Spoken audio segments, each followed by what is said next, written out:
नमस्कार नहीं welcome you all to study IQ. मैं हूं प्रशांत धवन। नाउ कितनी अजीब बात है, आप सोच कर देखिए कितनी ज्यादा अजीब बात है। एक ऐसे टाइम में जब ईरान और इजराइल के बीच में टेंशन पीक पे है, ईरान की तरफ से धमकी आ रही है कि ये बहुत ही जल्द न्यूक्लियर वेपन्स बना देंगे, अचानक से न्यूज आती है कि ईरान के प्रेसिडेंट का हेलीकॉप्टर क्रैश कर गया है। और मैं आपको ये बता दूं, पॉसिबिलिटी है, अभी तक कुछ कंफर्म हुआ नहीं है कि ये मर गए हैं, ये जिंदा हैं, मगर पॉसिबिलिटी है कि ईरान में एक बड़ा रिजीम चेंज कर दिया गया है। यहां पे आप देख पाओगे हेलीकॉप्टर इन convoy carrying Iran president Ibrahim रईसी। नाउ अगेन, हम यहाँ पे सुप्रीम लीडर की बात नहीं कर रहे, जो सुप्रीम लीडर है वो सेफ है, मगर ईरान के जो प्रेसिडेंट है रईसी, ये हेलीकॉप्टर में ट्रैवल कर रहे थे। और ईरान का जो सरकारी मीडिया है उसने ये रिपोर्ट किया है कि देखिए हार्ड लैंडिंग हुई है और हमें पता नहीं है अभी कि ईरान के प्रेसिडेंट कहाँ पे है, कोई भी अभी हम कनेक्शन एस्टैब्लिश नहीं कर पा रहे।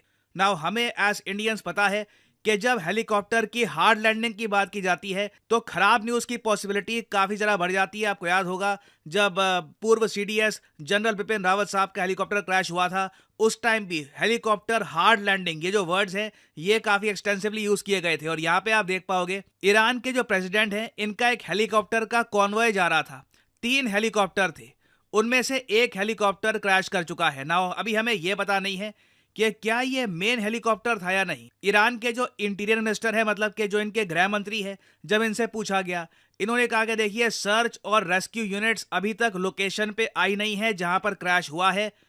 वेदर कंडीशंस वहां पर बहुत ज़रा खराब है, विजिबिलिटी 5 मीटर से भी कम है। तो आप इमेजिन कर सकते हैं ढूंढ पाना कि कहां पे हेलीकॉप्टर क्रैश हुआ है, हार्ड लैंडिंग कहां पर हुई है हेलीकॉप्टर की, ये ढूंढ पाना बहुत ही ज़रा मुश्किल रहने वाला। अभी मैं आपको लोकेशन भी दिखाऊंगा, पूरा एक फॉरेस्ट एरिया है वो, वहां पे काफी डेंस फॉग रहती है। तो देखिए इस हेलीकॉप्टर को ढूंढ पाना बहुत ही मुश्किल रहने वाला है। और ईरान के लिए मैं कहूंगा एक बहुत बड़ी ट्रेजेडी इसलिए हो सकती है क्योंकि ना सिर्फ इनके प्रेसिडेंट, पॉसिबिलिटी है, अगेन मैं यहां पर यह भी कह दूं, एक पॉसिबिलिटी ये भी है कि ये दोनों बच भी गए हो, मगर जो न्यूज सामने आ रही है उससे ये लग रहा है कि ईरान ने ना सिर्फ अपना प्रेसिडेंट खो दिया है, पॉसिबिलिटी है कि ईरान के जो विदेश मंत्री हैं आमिर अब्दुल्लान, जो रिसेंटली इंडिया में भी आए थे, जयशंकर साहब से मिले थे, ये भी उस हेलीकॉप्टर में थे जिसकी quote and quote hard landing हुई है ईरान में। ना एक क्वेश्चन यहाँ पे आप ये भी रेस कर सकते हैं कि कितनी अजीब बात है कि एक ऐसा इलाका जहां पर प्रॉपर कनेक्टिविटी भी नहीं है कि जल्दी से रेस्क्यू टीम पहुंच पाए, वहां पे एक ही हेलीकॉप्टर में ईरान के प्रेसिडेंट और इनके विदेश मंत्री दोनों बैठे थे, और बताया जा रहा है मोस्ट प्रॉब्ली वही हेलीकॉप्टर क्रैश हुआ है। कितनी अजीब बात है। और ये सब हुआ कहां पे, देखो जो लोकेशन है ना, वो देखकर काफी बार क्वेश्चन यहाँ पे उठते ही है कि ईरान की जो गवर्नमेंट है, जो इनकी एडमिनिस्ट्रेशन है, ये कर क्या रही थी। क्योंकि यहाँ पे आप देख पाओगे एजरबाईजान और ईरान की बॉर्डर के पास में ना एक बहुत ही बड़ा फॉरेस्ट एरिया है दिजमार के नाम से। ये जो लोकेशन आप देख रहे हैं इसे दिजमार फॉरेस्ट एरिया कहा जाता है। तो यहां पर देखिए ईरान के प्रेसिडेंट और इनके विदेश मंत्री दोनों गए थे एक डैम की इनॉग्रेशन करने के लिए। यहां पे आप देख पाओगे लिखा है ईरान और एजरबाईजान दोनों ने मिलकर इनॉग्रेट किया है एक डैम को जिसका नाम है किज कलासी डैम। ना मुझे यहाँ पर एक बात ऐड करनी पड़ेगी, ईरान और एजरबाईजान के रिलेशंस वैसे अच्छे नहीं हैं। काफी बार दोनों कंट्रीज एक दूसरे को धमकियां देती रहती हैं, और इजराइल के हमेशा इंटरेस्ट में रहता है कि एजरबाईजान हमेशा अपना एंटी ईरान स्टांस एक्टिव रहे। एक्चुअली इजराइल ने काफी बार एजरबाईजान को वेपन्स भी सप्लाई किए हैं ताकि ईरान के अगेंस्ट ये कुछ ना कुछ प्रॉक्सीज बिल्ड करते रहे। अब अजीब बात देखिए, एक ऐसे टाइम में जब एजरबाईजान और ईरान अपने डिफरेंसेस भुलाकर एक बहुत ही इंपॉर्टेंट डैम को कर रहे थे इनॉग्रेट, जिसका फायदा ऑब्वियसली एजरबाईजान की पॉपुलेशन को भी होगा, ईरान की पॉपुलेशन को भी होगा। इस डैम को इनॉग्रेट करने के लिए ईरान के प्रेसिडेंट और एजरबाईजान के प्रेसिडेंट दोनों यहां पर मौजूद थे। जैसे ही मीटिंग होती है, ईरान के प्रेसिडेंट वापस जा रहे होते हैं, रास्ते में ही ये हेलीकॉप्टर क्रैश की न्यूज सामने आ जाती है। ना मैं अगेन यहां पर कहूंगा, अभी जब मैं वीडियो रिकॉर्ड कर रहा हूं अभी भी कंफर्म्ड हुआ नहीं है कि ईरान के प्रेसिडेंट की डेथ हुई है या नहीं हुई है, बट डेफिनेटली एक बार को क्वेश्चन रेज किया जाएगा कि क्या ईरान के प्रेसिडेंट और इनके विदेश मंत्री को मारने की कोशिश की गई थी, क्या यह सब वेल प्लान्ड था। और ऑब्वियसली जो मैंने यहाँ पर बात बोली है ये सिर्फ मैं नहीं सोच रहा, पूरी दुनिया सोच रही है। इसलिए दुनिया भर में आज के समय 2 हैशटैग ट्रेंड करना स्टार्ट कर चुके हैं, एक ईरान, दूसरा मोसाद। क्या ये मोसाद ने किया है? अगेन इसके बारे में हमें ना कुछ समय बाद ही एक प्रॉपर आइडिया लग पाएगा, क्योंकि अभी एज ऑफ नाउ जब मैं वीडियो रिकॉर्ड कर रहा हूं एक रिपोर्ट ये भी सामने आई है कि जहां पे हेलीकॉप्टर का क्रैश हुआ है वो एरिया इतना ज्यादा कवर्ड है फॉग से कि रेस्क्यू टीम भी वहां पर पहुंच नहीं पा रही। यहाँ पे आप देख पाओगे, ये वीडियो सामने आई है, ये रेस्क्यू टीम की है। आप इमेजिन कर सकते हैं इतनी ज्यादा कम विजिबिलिटी के साथ ढूंढ पाना कि कहाँ पे हेलीकॉप्टर क्रैश हुआ। और अगेन यहाँ पे मुझे यही बोलना पड़ेगा, जो हेलीकॉप्टर है उससे भी कोई मैसेजेस कुछ रिपोर्ट्स आ नहीं रही, वो भी बिल्कुल साइलेंट है।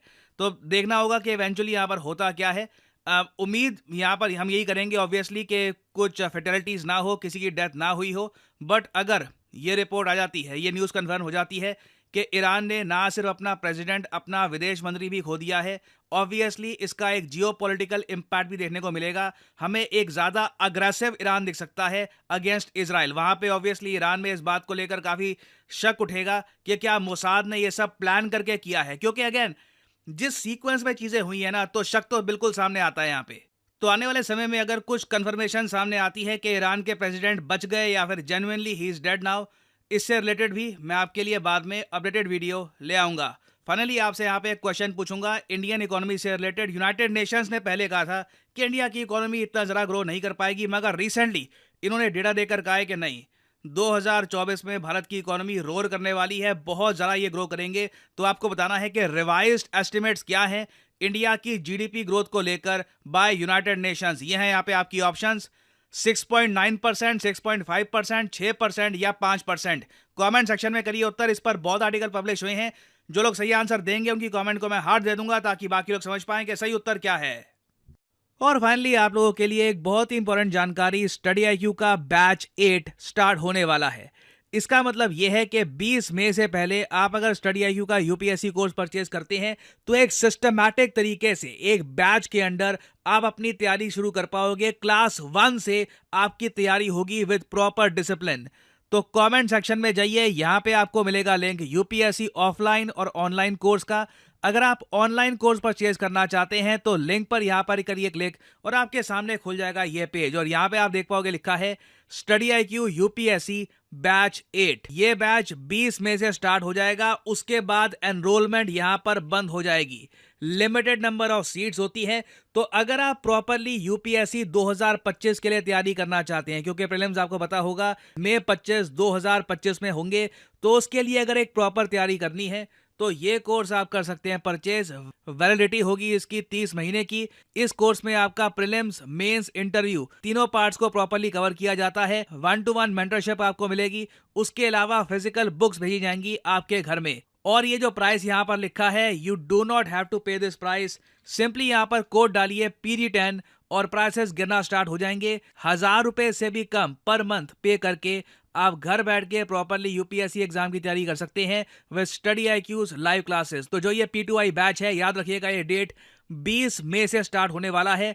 उससे पहले आप इसको परचेज करके एक प्रॉपर डायरेक्शन के साथ अपने यूपीएससी एग्जाम की एक तैयारी स्टार्ट कर सकते हैं।